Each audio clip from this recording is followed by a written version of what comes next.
Hey everybody, thanks for watching. Don't forget to click the subscribe button and the bell icon so you get notified of each new video as they come out. Hey everybody, I'm JJ Johnson. You're watching Reality Survival.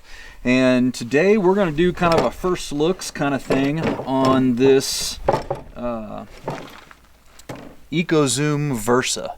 And I got this from eartheasy.com. I joined their affiliate program. If you guys go over and check out their website, I'd really appreciate it. There'll be a link in the description below for you to get there. And the EcoZoom is one of the products, one of the companies I've wanted to look at for a while now, because they have probably one of the better designed kind of rocket stoves out there. And so this one is pretty cool. It weighs about 15 pounds. It's got a cast iron grate in the bottom, cast iron grate on top. You've got the bottom door for controlling air. You've got the top section here for laying fuel in, and it's plenty big enough surface that you can put a big cast iron pan on there. You can also use charcoal inside of this, as well as wood and then biomass. So there's a lot of really cool advantages to this, I think, and we'll see how it goes. You know, what I'm going to do is I'm just going to pour some water in here and from the thermos here and get some water boiling. If you can, boil water and all that, then you can use it in a lot of different, situations. But this is just kind of an initial test, and then we'll probably do some follow-up stuff on it later on. But yeah, I'm real curious to see how this goes. I've used a couple of different kinds of rocket stoves in the past, and they're pretty cool. So I'm just going to start this with these what are they called? Stormproof sweet fire matches. You could probably just take some paper and wad it up and throw it in there, and then put some sticks in top. I've got some chopped up lumber right here, just some stuff that I had up in the barn, because as you can see, we don't have a lot of trees around here, so we just got to use what we got. But yeah, I think it's probably fairly easy to get going here. We'll see shortly. The benefit to these style of stoves is that, clearly in a from a prepper's perspective, in a grid down situation, you don't have to have propane, you don't have to have electricity or anything like that. That's pretty easy. You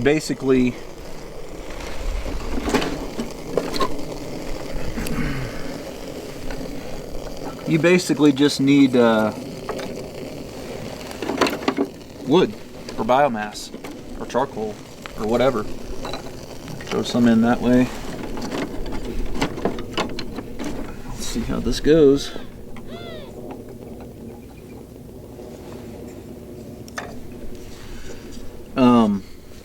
So you don't need a lot of stuff.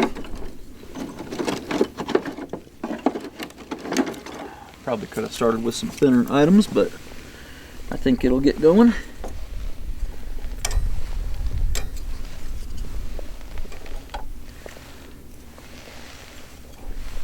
Oops, I don't smother it out.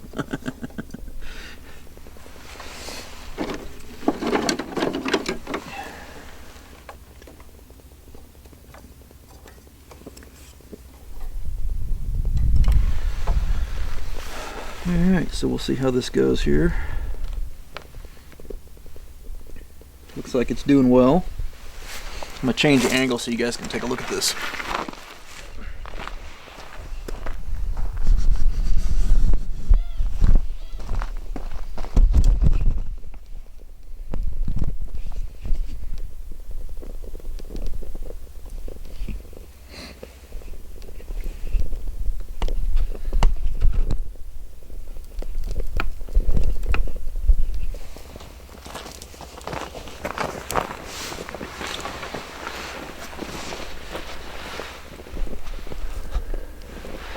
Okay, so as you can see, it's it started up pretty quick here. It's only been going a minute or so. It hadn't really been going that long, and looks like it's doing well. we're gonna let it get built up and get kind of cooking before we throw the pot on top. And these things made it pretty darn easy, that's for sure. I didn't have to mess with it really anything.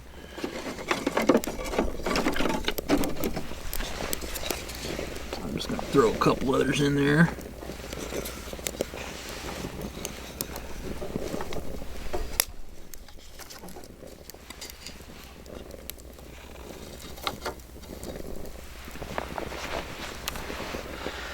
So I guess the idea with these rocket stoves is that you get a more complete combustion once it really starts going, because your gases are kind of all combining with the flame and everything like that. So you're not going to get a lot of smoke, and that is also a benefit from a prepping perspective, because you know you're not drawing a lot of attention to yourself and all that kind of stuff, and it's going to be pretty efficient on the fuel that it burns because it's getting a more complete combustion. So I think these are a great item to have. You know, you combine one of these with a like a solar oven, and you know you can pretty much cook in, you know, any environment, any conditions, you know, and be able to get your food ready to go. Now this isn't really small enough for a bug out type situation, but it definitely is small enough for your bug out loadout, where you're taking your car and you're loading your car full of stuff and you're going, you know. You're not going to want to carry it in a backpack because it's 15 pounds, but you could definitely carry it in a vehicle or on an ATV or whatever the case may be.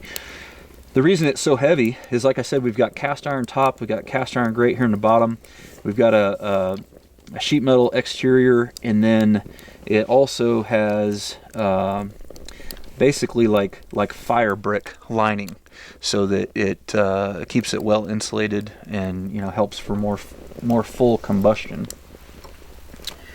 All right.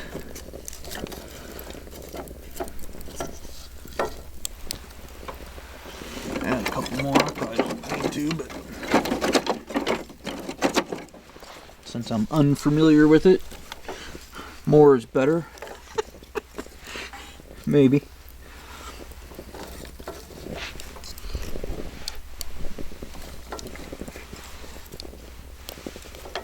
Alright, I think that's going to be plenty hot enough. I've got actually probably more fuel in there than I really need. But so with that, let's go ahead and as this is getting going, I'm going to go ahead and stick this on here.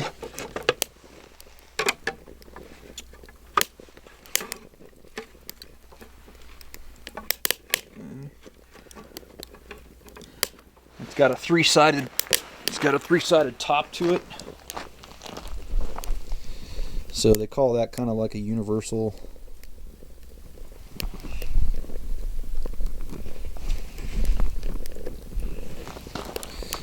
fit.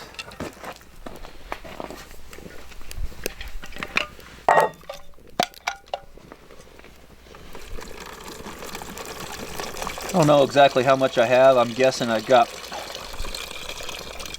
probably close to a quart or a liter, something like that in there. It's whatever this thing held. And we're just going to get it going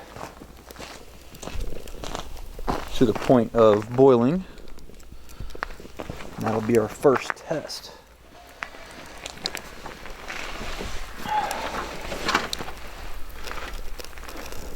So pretty cool little setup. And you know, the thing is that with this is there's a lot of durability to it. It's all steel and masonry on the inside or whatever, and it's going to last. You know, it's got heavy duty handles on it.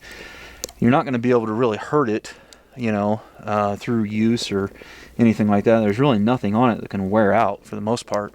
I mean, even if the masonry on the inside becomes cracked, it can't go anywhere because it's all encased. So it's still going to be providing that insulative value and all that kind of stuff. The cool part about these is if you want to control the flame, then you can just, you know, pull it out.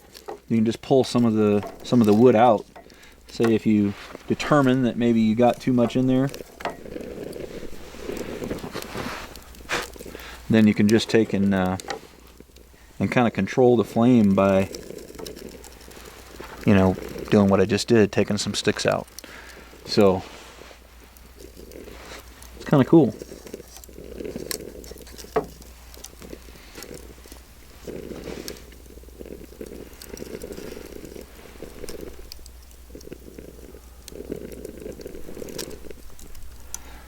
So I'm going to fast forward through this part so you guys don't have to wait for the for the water to boil, and I'll tell you how long. It's 4:06 now, and so I'll tell you how long it takes when it boils.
All right, it's about 4:20, and I believe we've got her boiling.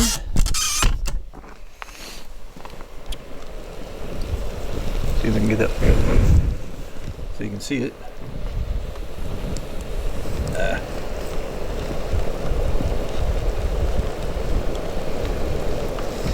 don't know if you can see that or not, but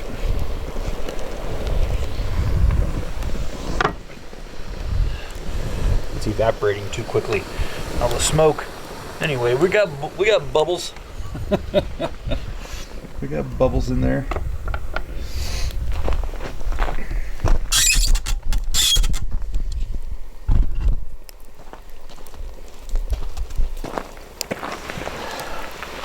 Okay, so a couple of observations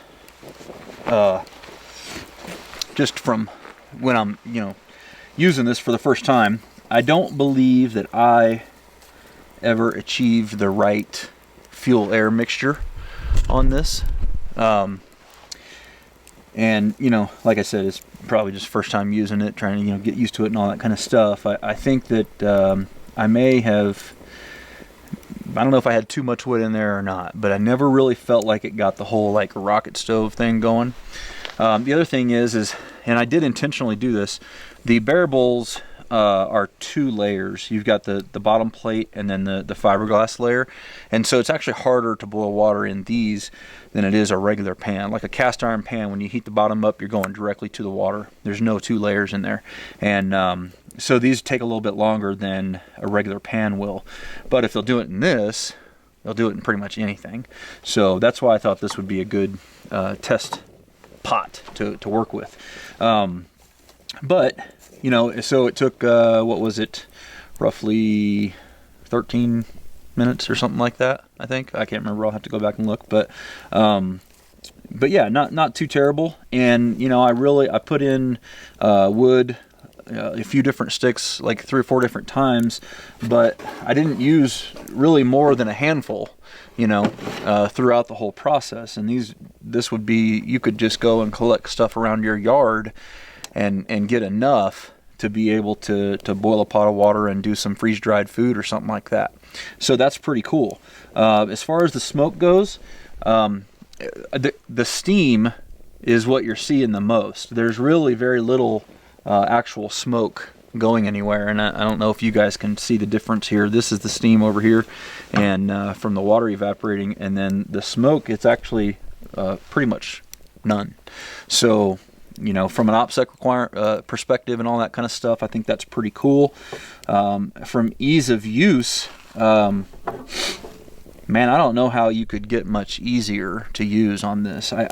One thing I might suggest on the doors is when you're using the little tray, you know, you can't really operate the doors. You can use the bottom one okay, but you can't use the top one. Kind of gets in the way because just of the way it's designed or whatever. So it might be kind of cool to have something that slides, but then again, you wouldn't be able to have this part with the insulated material in there. So I don't know if that would work out very well for when you're using coal and stuff like that, because my understanding is when you put coal in it, you basically shut the door